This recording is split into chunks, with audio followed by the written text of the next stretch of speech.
Okay, I'm audible over here over the web. Yeah,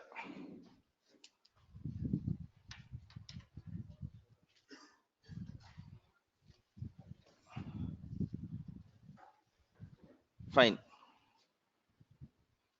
So let us jump back to the PowerShell or Visual Studio Code which we have done yesterday. Uh,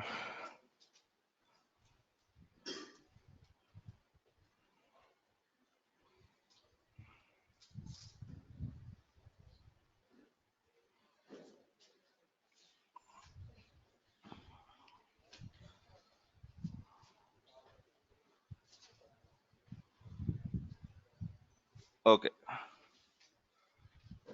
so this is what we have done yesterday, right? We have taken a cloud machine and we have created an EC2 instance out. Okay. Now, if I want two machines, what will I do?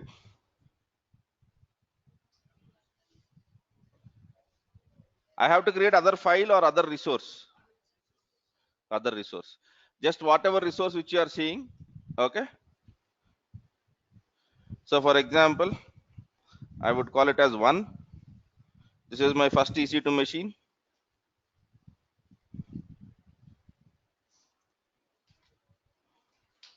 And here I would call it as two. Two resources cannot have the same name. That's the only thing which you need to take care of. And you can basically create as many as you want. All right. So what this will do is this will create two EC2 machines. So whenever you want multiple, just ensure that the names do not collide. Okay. The names do not collide. The name should not collide in any case.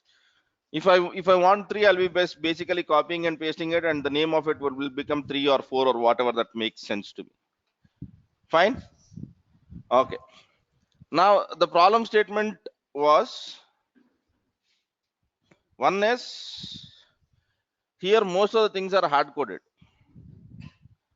All right. So we want to basically create variables like what we did in Packer. We want everything to be parameterized. Okay. This works only in my account. Yes. Just because this works only in my account, because everything here, VPC ID, the access key, the secret keys, and everything here is specific to my account. But if I give it to you, will it work for you? No, will not work for you. So what we would do is, let us see how to create variables out of it. Okay. And then let us discuss about the other areas. Okay. So first, to write a variable, it is much like Packer. There is the conceptually there is no difference in Packer. Syntactically they differ. All right. So Terraform variables. Today, do we know what a resource is? Provider, right? Today, what we will be doing is we'll be basically using this input variables and output section also, where we display something to the user. Right? Okay.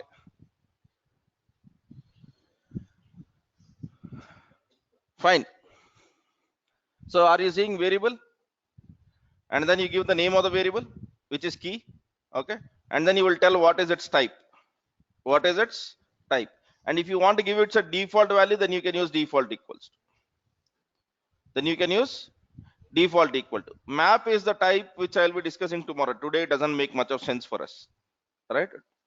By end of this class today, let us identify a use case, and for realizing that use case or closer to real time scenario, we will be using all of that stuff, right? So variable, and then there is something called as type, and there are default values. Now if you scroll down a bit, it will try to tell you what it is. You can put these three things: variable, type, default, and description, right? And whenever you want to write a variable, you have to give variable and then basically use it over here. So let us create variables now. Okay, you can write it anywhere. Okay, but today let me do one thing. Let me go to my EC2 folder and create a new file which I would be calling it as variables.tf. Can I write Terraform in multiple files? Why? How will I give the input? Because here the input is not file, here the input is directory. So it is okay even if you write it in multiple files, right? So variables.tf. Now let me go over here. What is the first thing which I want? I want region to be taken. All right. So how do I write it? Basically use this name. Okay, and Visual Studio Code will help you the rest once you have extension. So see what happens. Variable, give the name. All right, this is the first stuff. With default and description, you can use whatever that makes sense to you.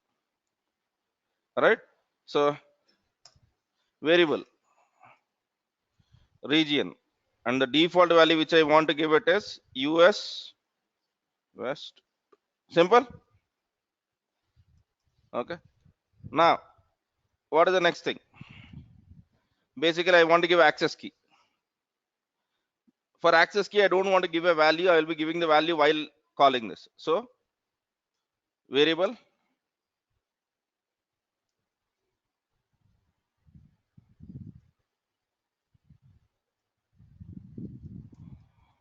access key.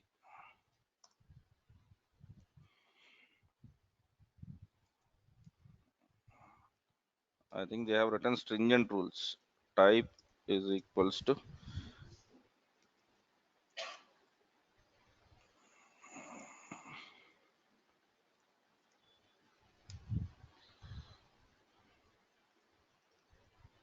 okay, fine. Now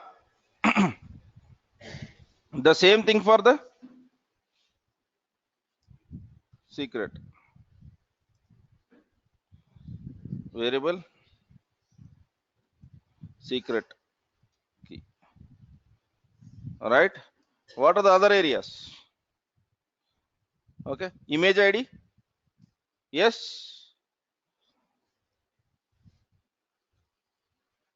Yes or no? Yeah. So variable, I'll be creating with the default value. So image ID, or you can write AMI ID, whatever you are aware of. Okay, give the default value. For the things which you don't want to enter, which you think are obvious, just put a variable with the default value. For the things which you think that they are specific, okay, every user has to basically enter them. Don't write the default value. Okay, fine. Now, how about the rest? Basically, I need to give the key name and security groups, right? So variable key, and key is Terraform. Okay, similarly one more thing which I need to give is instance ID. Also I can give, I'll do it later, but security groups is one important stuff. So variable security groups, you can give any name, by the way. Okay, and what is the value of the security groups? Just copy and paste the stuff.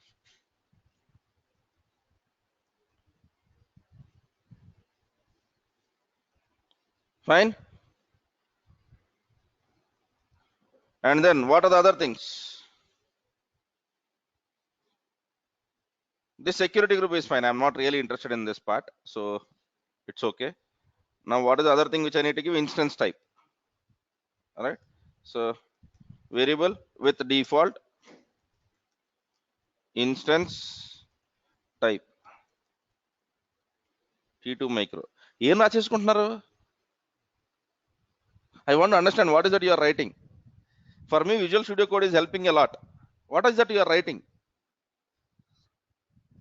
Okay, there is no need for you to write anything. These files are already there. Okay, understand what I am doing, right? I am parameterizing the stuff. All right, okay, good. So I have basically parameterized all, but is it completely parameterized? No, because in the resources section still I am using the hard coded values. So there should be some syntax, okay, how would I fill that value over here? Okay, in the packer, what is that we have used to fill these variables? Pardon me? Just recollect that.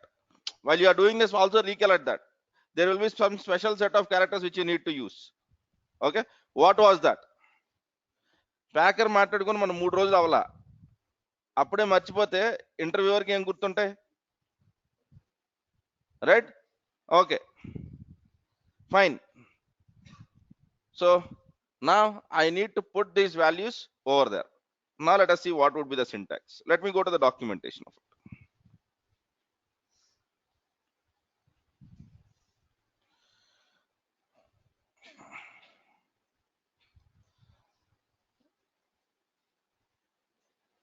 I'll come to the variable files later. Okay, I think in this documentation, now let me open the other file where I have used that.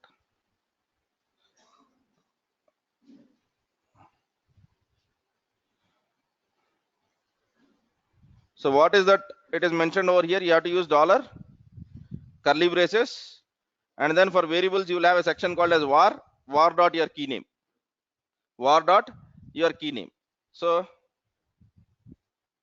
let me close this, come to my first EC2, and over here what is that I would be writing? Dollar, curly brace, var dot, okay, whatever variable name which I have a variable name which is region.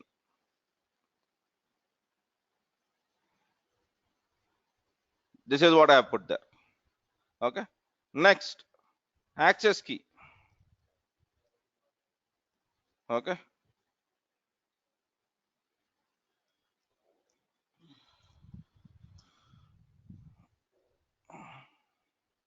let me paste them because I have to pass them anyway.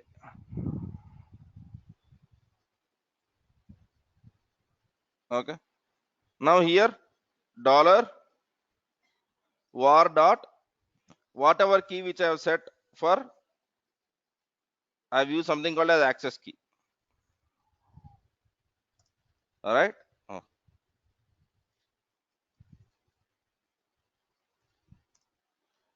Fine. And now here dollar var dot whatever I have kept for that. So if I'm not wrong, I have kept secret key. Let me cross check. Secret key, yes. Now image ID. Okay, so again the same thing, dollar var dot image ID. Similarly,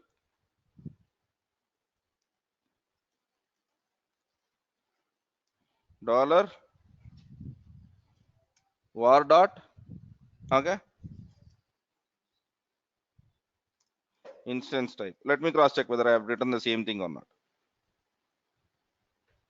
Instance type, right? And key name,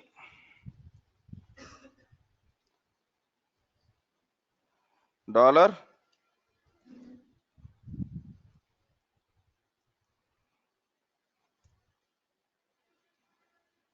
one sec,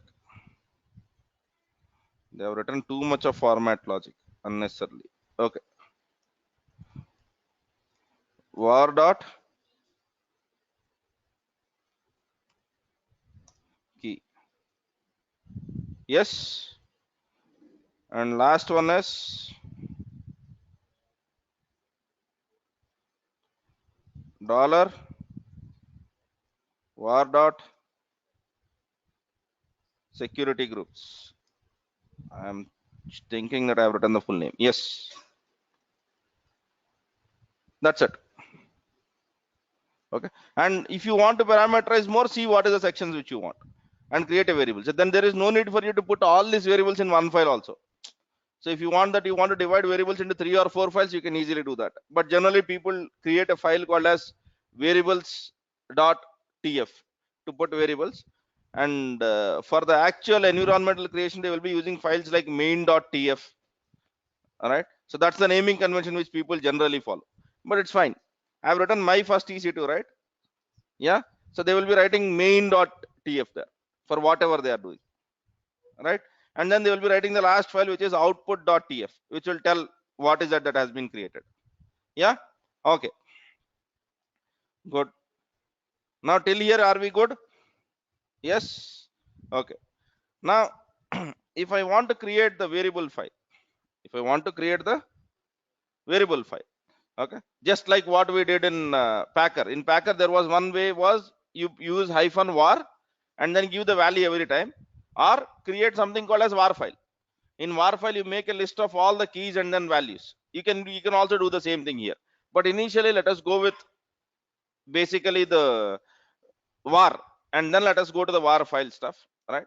Okay. Now where are we? Oh, my first EC2, all right. Now let me open PowerShell. Okay, so let me go to the directory. Yeah, first is Packer, right? Thanks.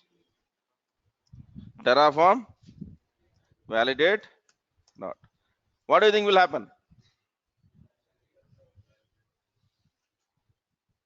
So we have put two variable values where we have not passed any value.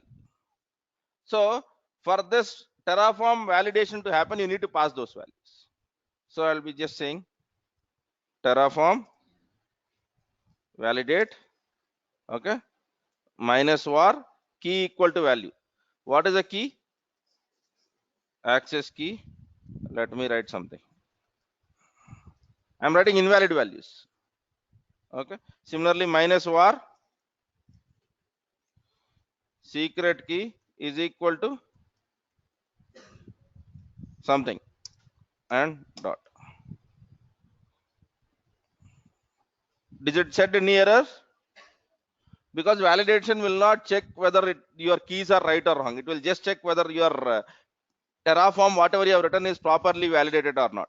So even if you pass wrong values, validation might go through, because validation is not runtime checking. It will check syntactically whether the stuff is right or wrong.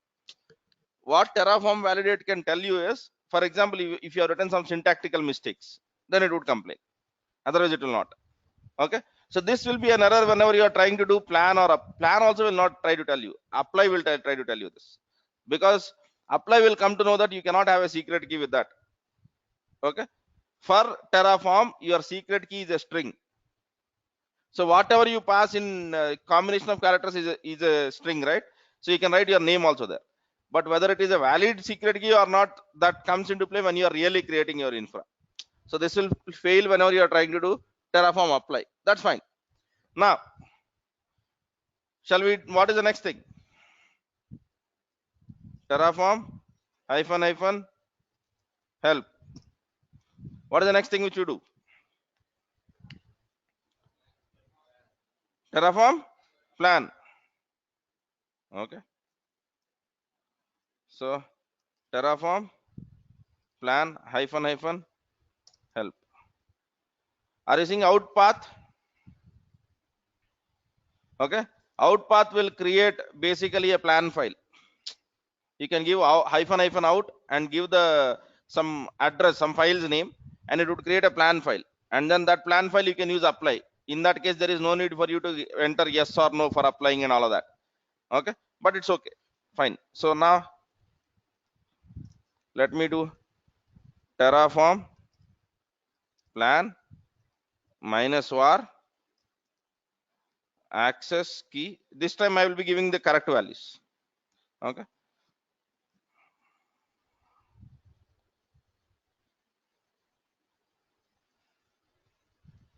Okay.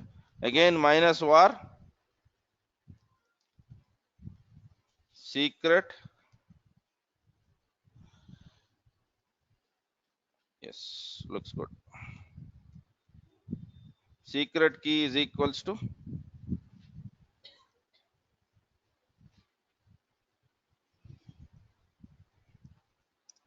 and I do dot. But if I want an output, I will be giving --out to get a file. I am not doing that right now.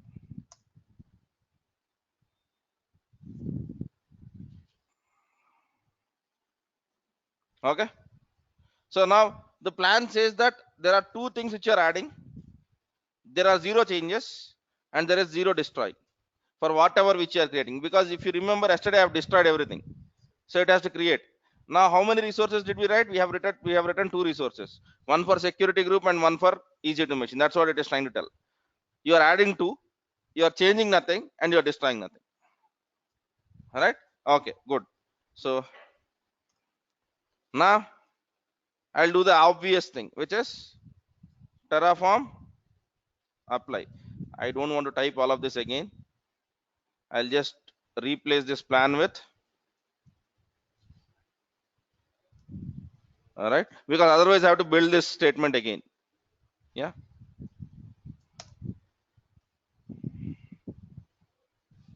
Did you got the essence of it? Exactly the same thing what we did in Packer. The only difference is here the syntax is different. Okay. Now it will do the planning because it doesn't know what is the plan file, and then it is asking this is what it would happen. You are going to create two resources. You are going to change nothing. You are going to destroy nothing. Are you okay to continue? If you are okay to continue, just click yes. As of now, I'm not. So I'll click on no because I have to do something else. Okay. If I click on yes, it will create. Yesterday we have looked into it. It is not very different stuff. Okay. So now there is only one thing which I want to do over here.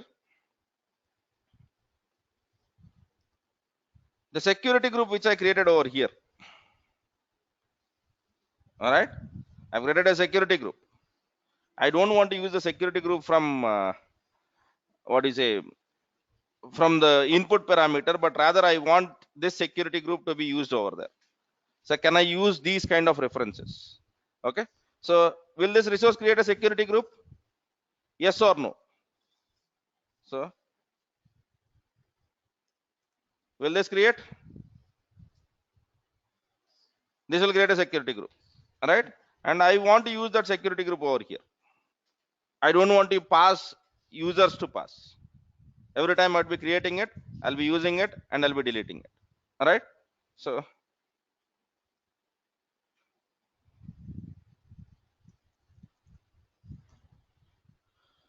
okay.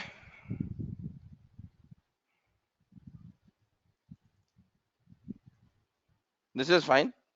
I have a security group there, but how am I going to use? How am I going to tell that the resource was that? Okay.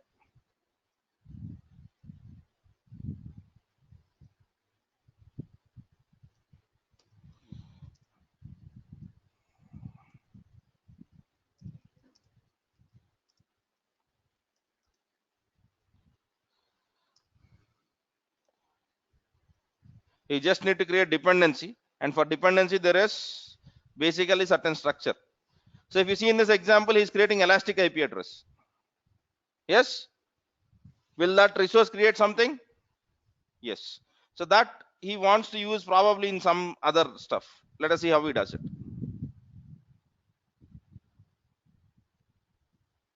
Okay.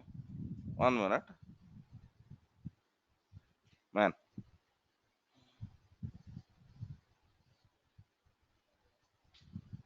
This is quite an obvious stuff. I want a syntactical expression. Let me do one thing.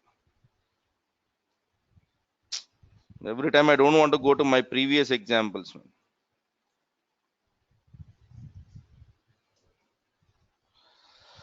Ah,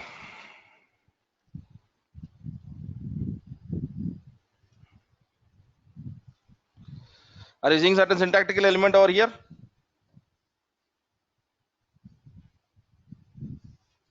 Okay. So basically, whenever you want to use anything, okay. So what is it? Resource will have a type dot name. That will tell you what is it. It is all about. Okay. And now,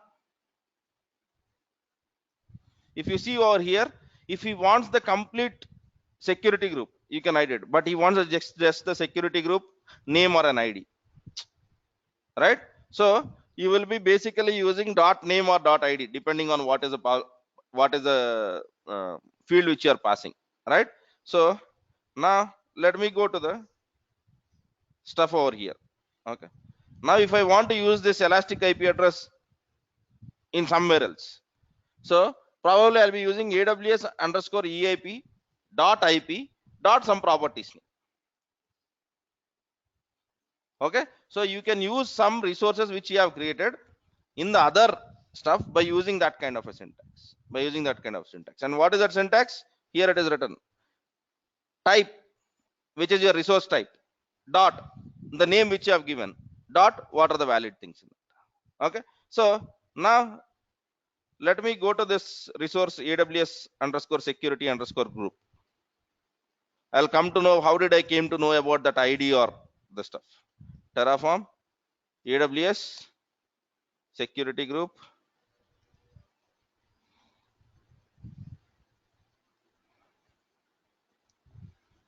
Okay,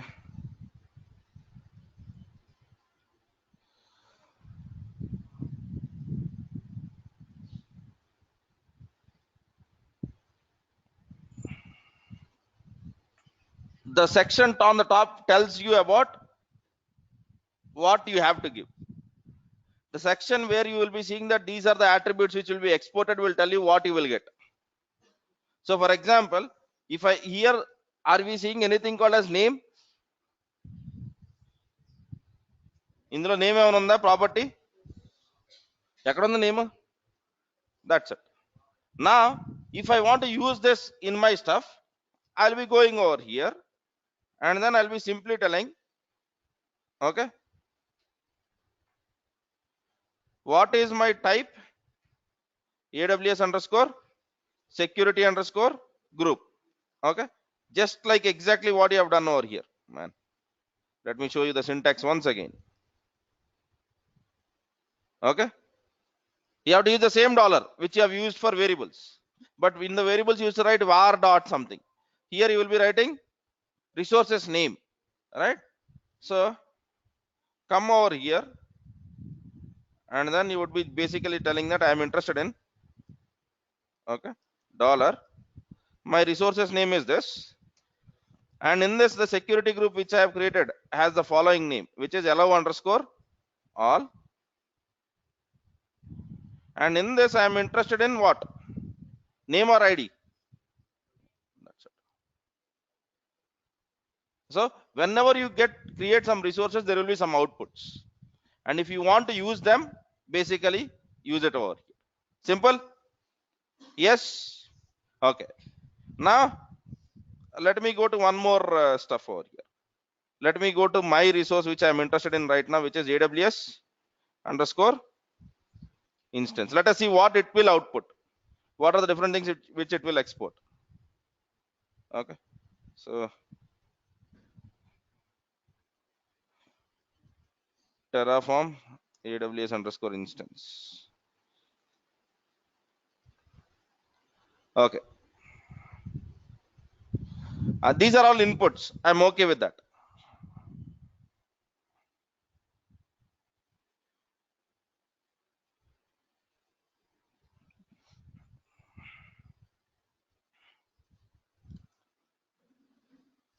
So this is for what? Yeah, are we getting somewhere IP address, public IP? Yes. So if I want to output something, can I write something like, okay, type name, which is AWS instance, AWS underscore instance, and then what was the name which I have given? Let us assume that it is web, AWS underscore instance dot public IP. That will give me the IP address of this server. Okay, so whatever you are seeing in this section you can display, or you can use it somewhere else. Okay, but you cannot use everything. You have to come down to this list to find out what are the different things that are supported. If you want to use something which is not present over here, then you have to find it in the other way around. Okay, so for example, if I want to know the private group, private IP, I will be able to. Okay, I'll be able to use that somewhere else, all of that. But remember, if you are the stuff which you want to create, if it is not here, you will not be able to make it out. So now, till now our approach was, no, not this. What was our approach till now? we used to basically create Terraform files, and in that we used to create resources, and in this resources we used to pass parameters, right? Whatever we want. For example, I want a T2 micro machine, so instance type T2 micro. I used to list, okay, parameters. I would call it also as inputs. Now, apart from that, we have couple of other things. One is you can configure variables, but that is not in this context. Okay, so whenever you create any resource, resource will generate, okay, list of exported attributes. Attributes or parameters, whatever you call it.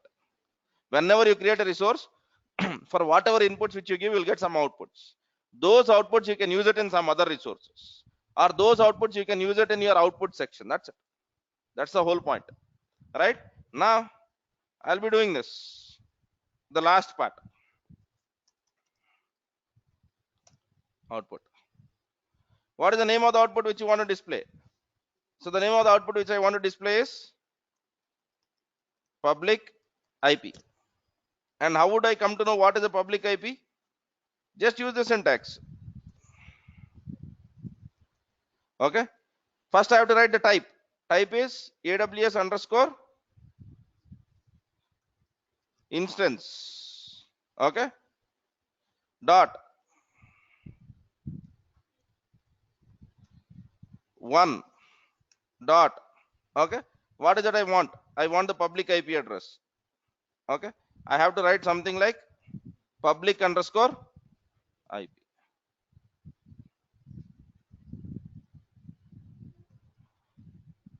If it is a web server, right? Let us assume that you are writing a web server. I can also do this. http:// okay, but I'm not interested in that part. I want to display the public IP address. Now our Terraform file has three major sections. One is variable, the other one is resources, and we know how to pass the values from one resource to other resource. Yes or no? Yeah. And now there is no point for me to have a variables which is called as security groups. Do you agree? There is no point in having this. Okay, so let me go to here. Okay, now we have a look at this file. Okay, if I want, I can go ahead and basically do this stuff also. Create a new file which is called as outputs.tf, and whatever you have written in the output section, put it in other file. Okay, and rather than using a name, okay, which is my first EC2, I would rename this to main.tf. Okay, so we have done the same thing. Apart from now, we have followed the convention. We have three files now: main.tf, outputs.tf, and variables.tf. This is the actual convention which people try to follow. Main will tell actually what is the resources which they will create. Variables will tell what is that they are passing. Okay, outputs will tell what is that they want to display to the customer, and you can have multiple output sections. So I've just displayed public IP address. Let us assume that you want to display private IP address also. Just create one more output. Output, let me write that one also. We have just only one output, right? So let me go to one more output. Output, okay, private IP, okay, and value will be obvious, right?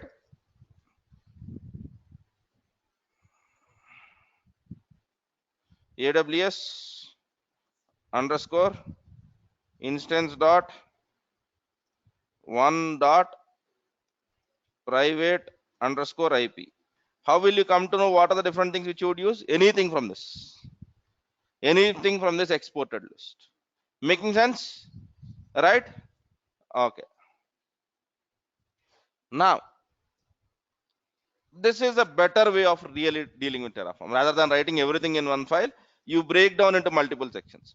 For example, if your main is becoming too much heavy, right, give a reasonable name of what you are trying to do. Okay, for example, like security groups.tf, right, ec2.tf. databases.tf. Whatever you want to create, you can just put them in multiple files. This, in my approach, is a better way of really dealing with this. Okay, fine.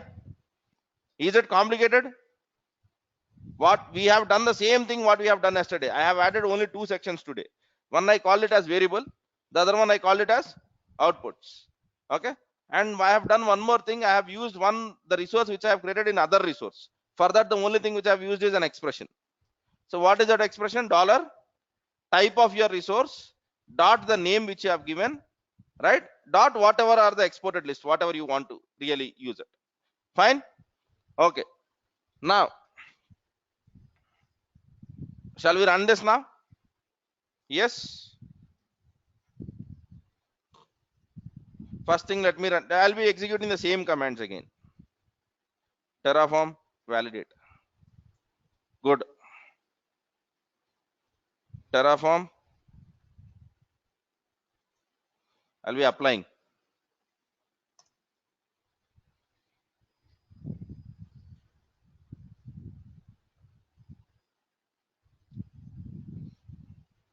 Okay. It says that you are going to add two because my resources have not changed. Right? My resources are still two. One is security group, the other one is EC2 machine. Right. Good. Now it is asking, do you want to continue? I would say yes now. Okay. Then it will do whatever is its job. Fine. So this is more, what do you say, a decent or a professional way of really dealing with Terraform. When we started, we have started everything in one file, everything hard coded. Now if you see in my file, there are no hard codings. All right, there are no hard codings. Absolutely.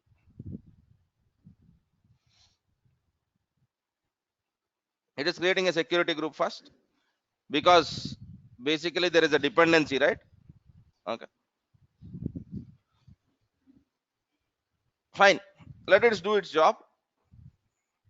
Now let us discuss about something else while it is happening, because we know that anyway the only thing it could happen is it could be success or a failure. Whenever it is a failure, let us find out what it is. And from to my knowledge, there should not be failures in this because it is exactly what has happened yesterday. Right, now I want to use this file to create multiple environments. Multiple environments.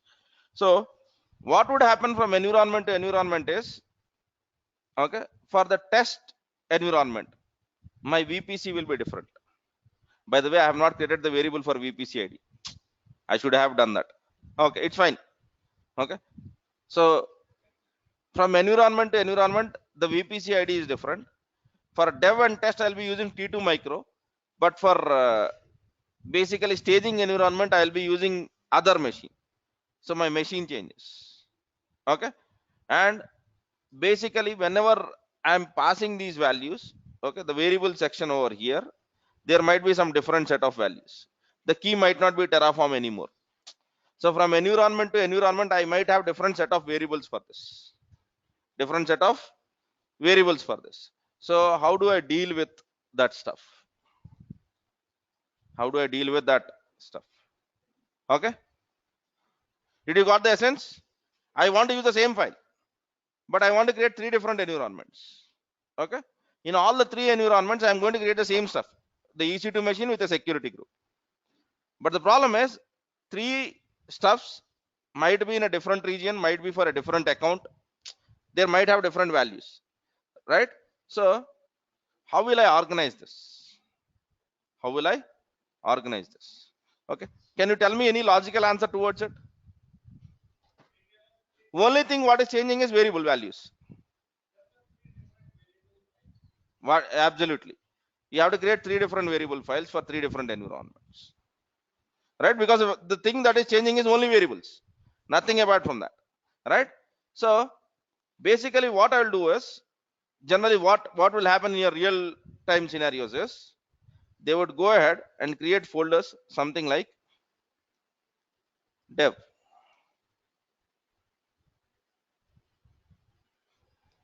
Okay, I will call it a system test.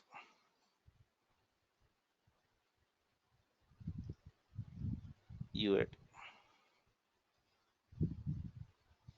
Okay, In dev, I have a variables. I will create a variable file with dev values. In test, in ST, I'll create a variable file with test values. In UAT, I'll be creating a variable file with UAT. That's the whole point.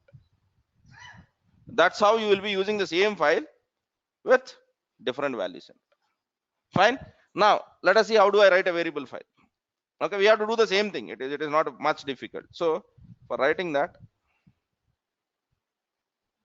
not this one. Yeah. Let me edit this file so that we'll know the syntax.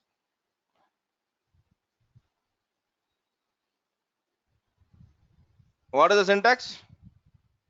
Simple key equal to value, not a JSON file here. But what is the file's name? .tf vars. So I have to go over here now, my first EC2, and create a new file, which I would be calling it as dev.tf vars. So for dev environment, what are the values which you want to pass? I want to just pass access key and secret key, or access key and secret key. I don't want to pass them at all. All right. So let us assume that there are some variables which I want to pass a value. Now, what are those variables? First thing is, let us assume that I want to, what is it? What shall we change? Instance type. Yes. So I'll be going over here. Instance type is equals to t2 dot something like that. So for dev environment, this is the only change. Rest of the things are fine. So similarly, I'll be going over here and creating a file. Okay, st.tfvars, or you can use the same file name in all the three cases. Okay, so in this case, I'll be saying instance type is equals to t2 micro. Okay, as of now, I am not changing anything apart from the instance type, but you can change as many variables as you want. All right, so uat.tfvars over here, instance type is equals to t2 dot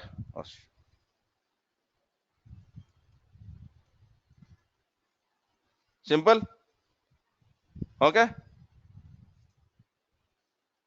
now in the command which I executed, okay, so this was the command which I executed, right? So I'll be using minus var hyphen file. Okay, where is my file? UAT, and in UAT there is,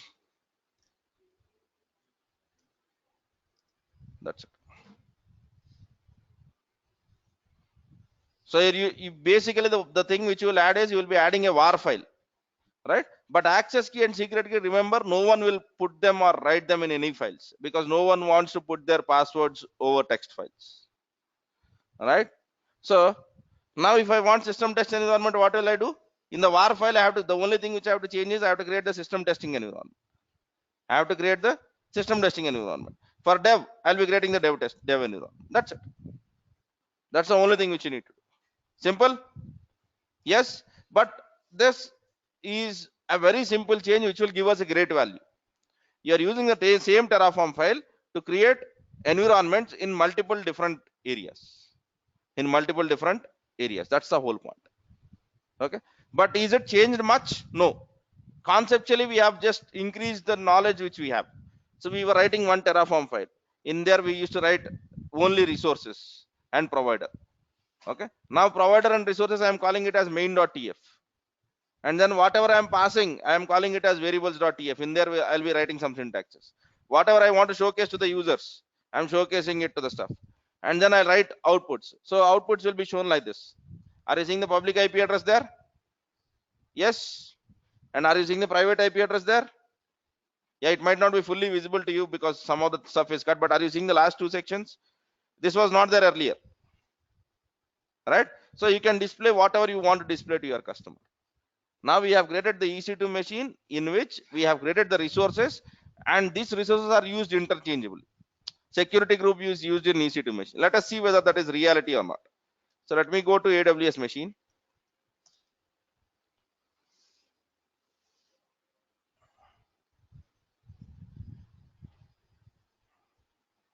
I'll take questions after this. Let us understand this conceptually and then I'll take questions. Yeah.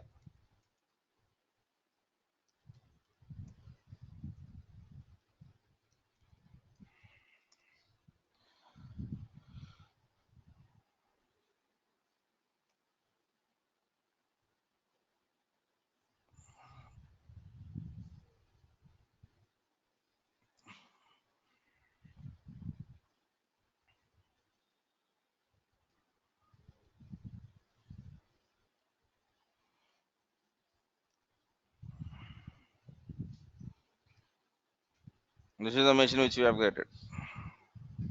You can match the public or private IP addresses with this. And let me see what is the security group. Allow underscore all. And if you remember this, this is a security group which we have created from our Terraform. Right? Yeah. So now I have a Terraform file with 3 different set of variable values for creating 3 different environments. Okay. And for this, I didn't have to do much. I had to identify what is that is changing. First, I had to create variables for that. And then I have to create the variable files for it. And variable files is just an extension. You have to write TFRs, and writing the values of it is very simple because it is key equals to value. Key equals to value. Okay. In var file in Packer, you used to write JSON format, but here you have to use that format. That's a change. That's a difference. Right. Now, looking good? Yes. Okay. Now, if I want to destroy, again the same thing. Terraform, in the place of apply, you will be using destroy, and even while destroying, you need to pass variables which are required. Okay. Fine. Now, what is that we have known today? We know that now the resources which we created can be used immediately. Okay. They can be shared with what? Every resource, whenever you create, will give you some attributes out. You have to see what is that list. For every resource, all these days we were worried only about the inputs, but every resource will give you some set of outputs also. Please also have a look at it, because those outputs will help you in output section and also using them in some other resources. Right? Okay. Now let me look at the questions.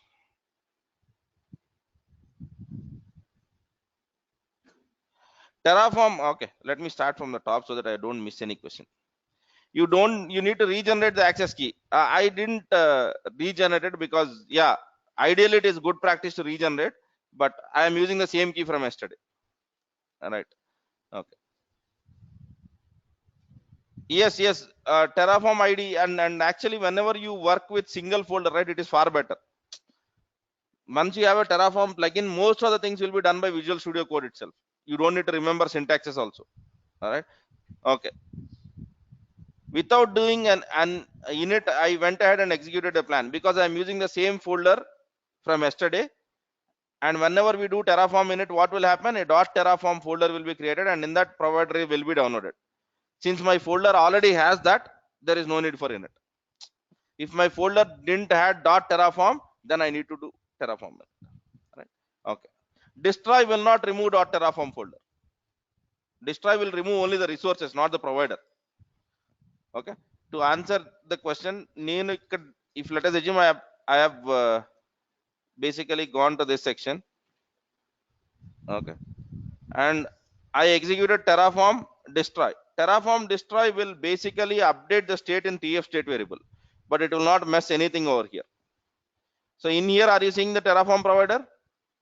So if you don't have it over here, then you have to do init. So even after destroy, this folder will still be there. If you are working out of a different folder, then you need to do Terraform init. So that's the case. Right. Now, how do Terraform knows that it has a variable definition? Because it will scan through all the files in the directory. That's the whole point. It will scan through all the variables, right? All the files. In the real time also, we'll be using tools like PowerShell and Visual Studio. Visual Studio is a must man or something equivalent to it. There is an equivalent editor which is equally good, which is called as Atom. Okay. You have to work either with Visual Studio Code or Atom. You cannot write this on Notepad and remember everything. Not going to happen. All right. Yes. And by the way, Visual Studio Code is a free tool. It is not even chargeable for enterprises. There is no enterprise edition in that. Okay, so it is a free tool. So every organization will not have any problem with. It is much like Notepad++. I don't think any organization has a problem with you installing Notepad++, right? The same thing here. Okay. Can we use output of one resource from one Terraform to other resource in second Terraform?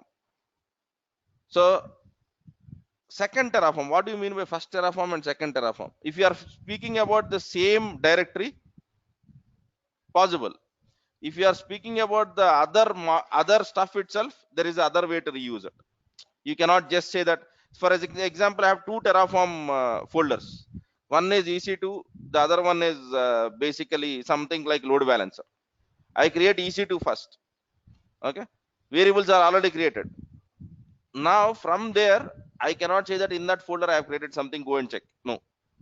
So for that cases, you have to use something called as data source. For that cases, you have to use something called as data source for that. All right. Yeah. Okay. Are we good now? Yes. So let me try to tell you what is that I want to realize.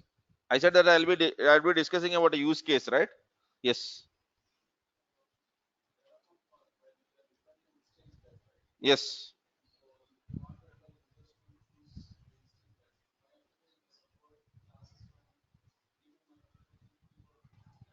That's war file.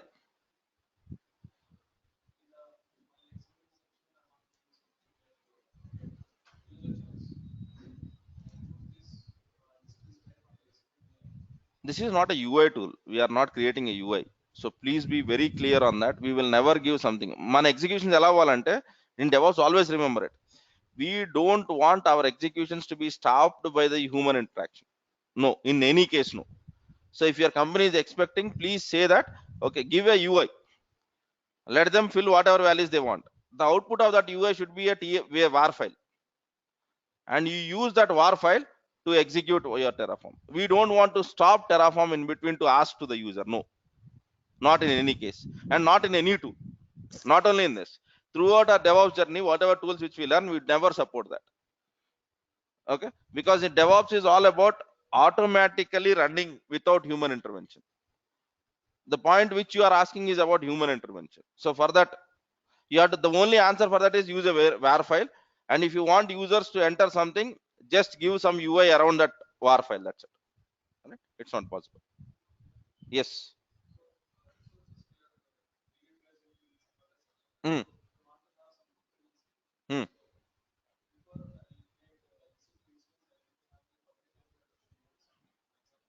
If you are using what do you say, if you have written a syntax where you say that AWS underscore elastic IP dot something, there is already a dependency that is created. There is no need for you to do explicitly. Ante the question over here is, so for example, main.tf, right? Yes. So for example, I am using a security group resource in here. So before running this, the security group has to be created. That's something which Terraform will take care of. Okay. Whenever you are using this expression, that means that there is a dependency. Okay. But if you want to explicitly put a dependency, there is also a section called as dependency, very useless section. Okay. Dependency and what you can say dependency, and you can say that before executing this, run them. But the other or the easiest way to tell is, if you are using that over here, define it in terms of some property value. Then there is no need for you to tell. Now there is no need for me to tell to Terraform that the security group and AWS instance are dependent to each other. Terraform will automatically know while scanning through this. Okay. If you don't have this kind of stuff, but still if they are dependent for some other reason, then you have to create a section called as dependency. Terraform dependencies, Google for it. You have to just add smaller section, which you have seen in the documentation earlier, and then you have to give the resources name over here. Okay, but that is very rarely used. Okay, generally we'll have a dependency when we are using it. So as you rightly said, if I have a elastic IP address, I should have a public IP before I create a EC2 machine. So just use IP address over there. Okay, that's how it is. Yes.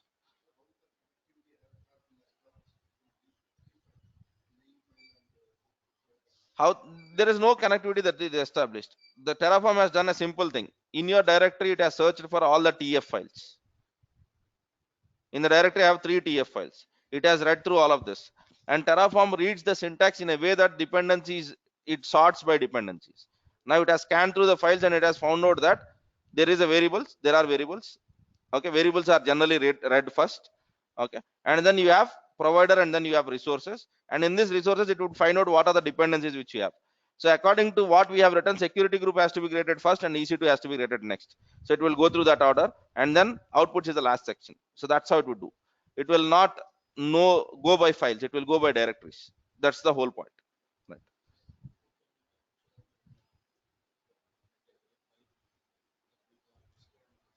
So output, whatever we are displaying in the Terraform, can we use a file? I'm not sure, man. I'm not sure, because generally we don't do that. We basically try to write, let me see what are the other sections in output. So generally what we do is we display it onto the console, and whenever we want it, we use that append statements. So that's what we generally do. So Terraform output to file, I'm not sure. Yeah,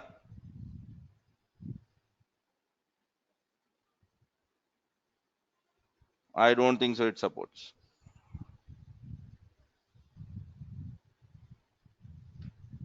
No, doesn't support. You have to append it to the text file, that's it. That's the only part. Okay, fine. So can we use Azure? Murli, I'll answer your questions. There is no need for you to type a couple of times, because basically there are many people who ask questions, right? I might take some time, but I'll definitely try to answer. Okay, if I forget, then try to use it twice. All right. Okay, can we connect Azure and Google Cloud parallelly? How to connect to the Google Cloud? What is that is required? Search for Google Cloud provider. Okay, and then what was the other thing? Azure or AWS, whatever it is. So for that I need to write providers. So use the same file, use 2 providers, and use many resources. Done. Okay, that's how it would do. Yeah. So let me come to my use case, which I want to basically you guys to realize. Okay, or we will be doing that. So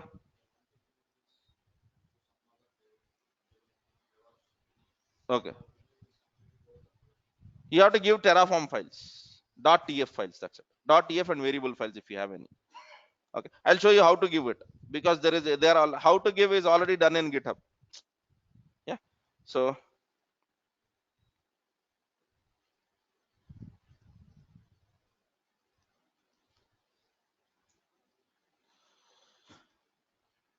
okay, very simple 3-tier architecture: Nginx, Tomcat, and then MySQL. Okay, whether you create Nginx images manually or by Packer, I'm not interested. Whether you create Tomcat images manually or from Packer, your choice. Whether you create MySQL by stuff or whatever it is your choice, right? So what is it I want to do is, I want to create an Nginx server.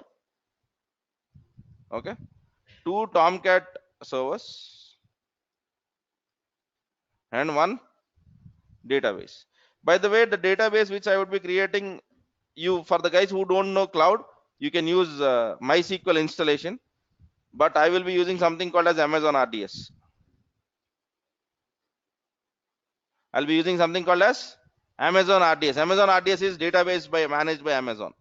Okay, fine. Now Tomcat servers or any server for that matter, I don't mind what is in there. Okay, so I want to create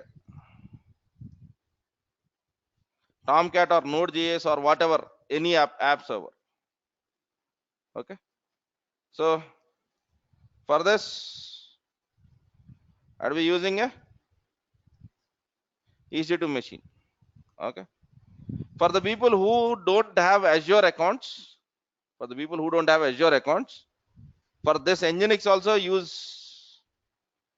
create a EC2 machine.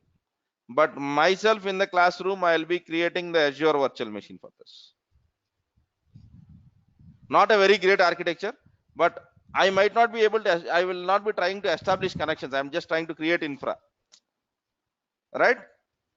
So Nginx in Azure, Tomcat and RDSN. Yeah. So this is what I want to do. So I'll be dealing with two providers. Okay. So Azure provider is slightly, what do you say? You need to know a bit about Azure whenever you want to do, because there will be something like you have to use CLI to generate a lot of stuff over here. Okay.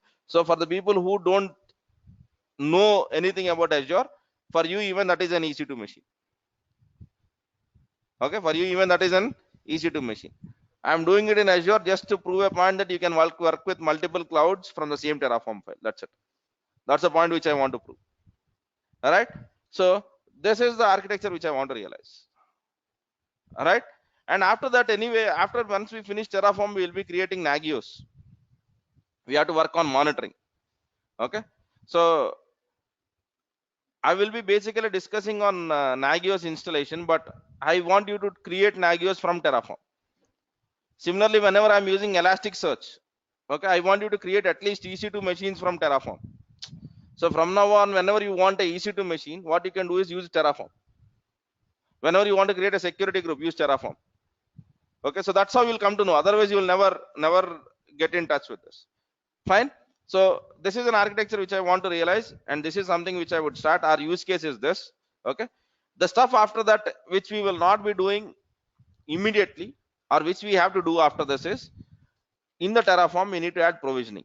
So what I will do tomorrow is I'll try to add a simple shell provisioning. I'll add simple shell provisioning. Okay.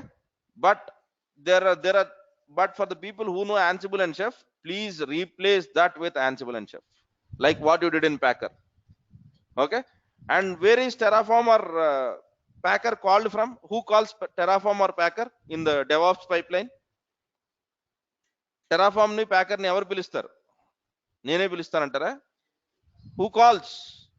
Who will use it? Where is Terraform used? To create infrastructure. When do you want to create infrastructure? On which action will you create this infrastructure? Pardon me? To create multiple correct. Kani enduku? I am asking why. When? I am building dev environment. There is no customer there. Why you need to give testing environment? When? When will you give that? Absolutely. After build. గతాన్ని మర్చిపోకండి. I started my class by saying that developers will write code. The code has to be compiled, and after the code has been compiled, you need to create environments. You need to create environments. So for that, how do you deal with this? Yeah. So tomorrow we'll be looking at two stuffs. One is creating the stuff. The next stuff is updating the stuff. How Terraform deals with update. So there are some changes, and how Terraform deals with that update. So let us look into these two areas. Fine. See, tool ఎందుకు వాడుతున్నాం అన్నది తెలియకపోతే రాకండి 2 వారాలు సెలవులు తీసుకుని ఇంటికి వెళ్ళరండి. అట్లీస్ట్ నెక్స్ట్ టూల్ అర్థమవుతుంది. Okay, because the things are going to get tough and tougher. Yes, it is a fact. So the DevOps interviews after 1 year will be more tough than what they are today. Any technology, that's the case. When they start, they are simple because not many people know about it. But as the time progresses, the interviews become tough in any technology. That's a fact of a life, right? మన institute నుండే దగ్గర 300-400 మంది ఉన్నారు. వాళ్ళ ఇంటర్వ్యూలో కూర్చుంటే మనం ఇక్కడ మాట్లాడుకునే అడుగుతారు. Okay, if the guys who have selected from who have been from our institute go and take interviews, they will ask what is being discussed over here, and sometimes more than that, because they might have gained some experience also. So how will you answer that? Okay, ఒక సంవత్సరం క్రితం మా బాబాయ్కి అసలు ఏమీ రాకపోయినా DevOps లో ఉద్యోగం వచ్చిందండి. మీ బాబాయ్ అదృష్టవంతుడు, మీరు కాదు. Okay, fine. And one last update before I wind up this classes. We are going to add some new topics to DevOps. That is WinDevOps, DevOps on Windows environments, right? So where we'll be discussing about PowerShell and PowerShell DSC, PowerShell desired state configuration. So this will add additional 15 days to our course. This will add additional 15 days to our course. But the whole point is this is an optional stuff. So for the people who don't want to get into this, that's the same stuff. Now our course, which has 5 parts to it, will become 6. Out of which 5 are mandatory and 6th one is optional. You choose whatever you want to leave. But don't leave Docker. Docker and CA are mandatory. Apart from other 4, choose any 3. Okay. But for the people who are not going to jobs, who are idle, I would recommend come to all the 6. All right. So WinDevOps, where we'll be discussing about PowerShell and PowerShell DSC, will start immediately after Docker. After Docker, we used to start Ansible, right? That was our flow.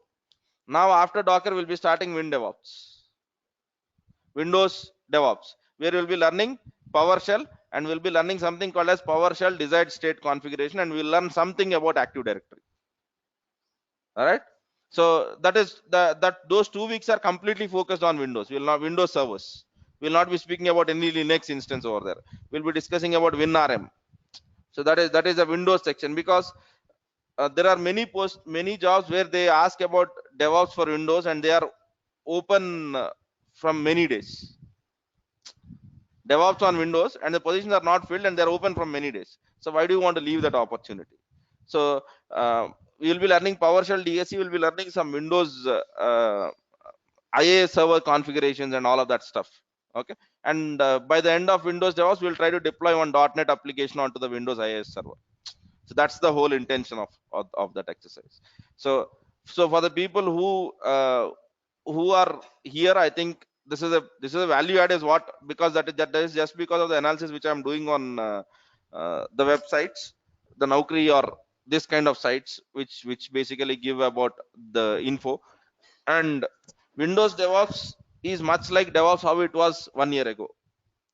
So Windows DevOps and Azure are the easier way to get into industry right now. If you go to the Linux world, the things are slightly tougher than when you compare it with Windows. So why don't we do the same stuff? And one more announcement on the cloud front, on the cloud side of the things, is our cloud syllabus is completely revamped. Now our cloud, yesterday I've discussed in the cloud class. Now our cloud will not be AWS and Azure. Okay, it will be based out of the roles. We will start with Azure architecture. We'll then go to the Azure administration, then AWS architecture, AWS administration, and AWS and cloud, AWS and Azure DevOps. So that's what our content is all about. So our content is no longer AWS. We discuss one topic, one in Azure and one in the stuff.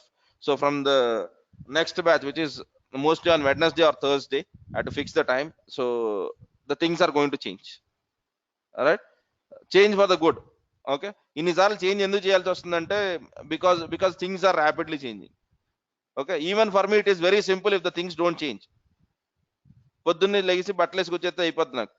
But if the things change, right, that will involve a lot of, even I have to go and do something before I come and deliver anything before you.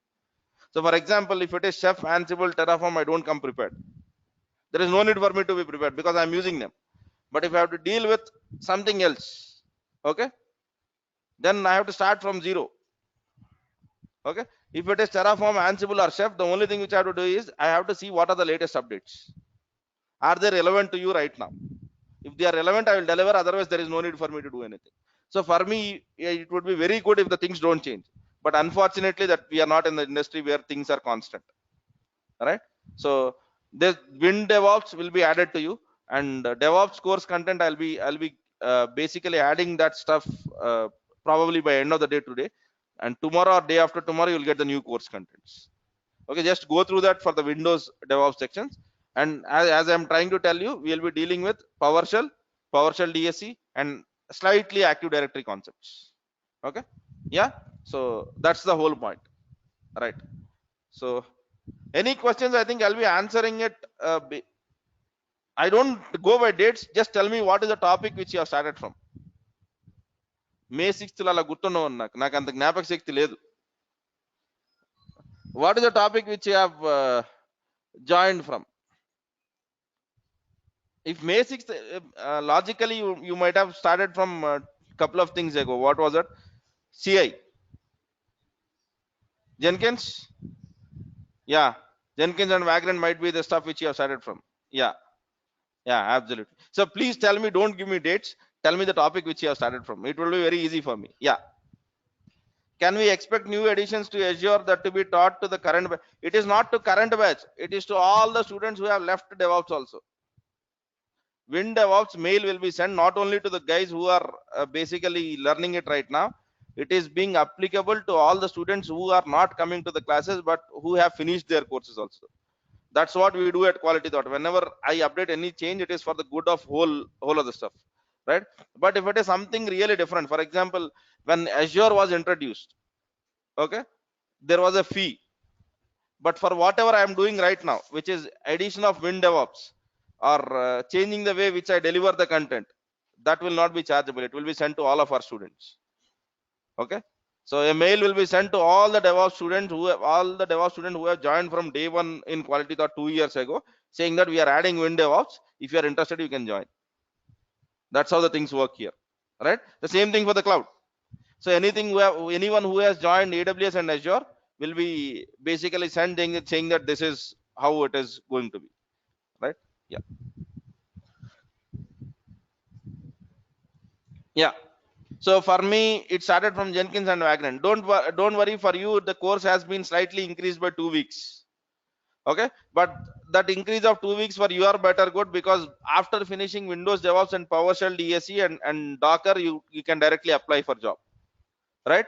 So for the people who have this combination, CI or Docker or any other tool, you can go to interviews.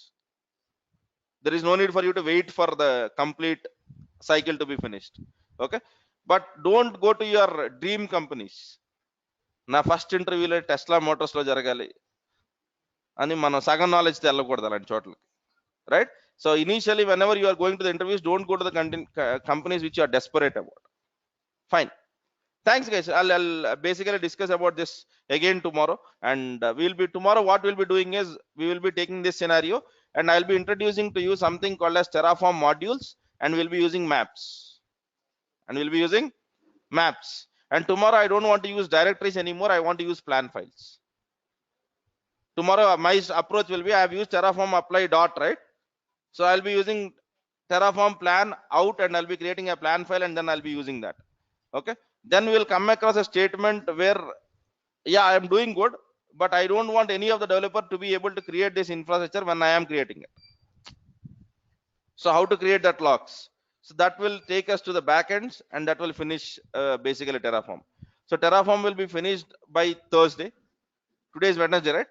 Thursday or Friday, and then we have to start the Elk stack, which goes till Wednesday, right? Elk and Nagios. Let us see what is the best combination that will work out for us, right? Yeah. Thanks.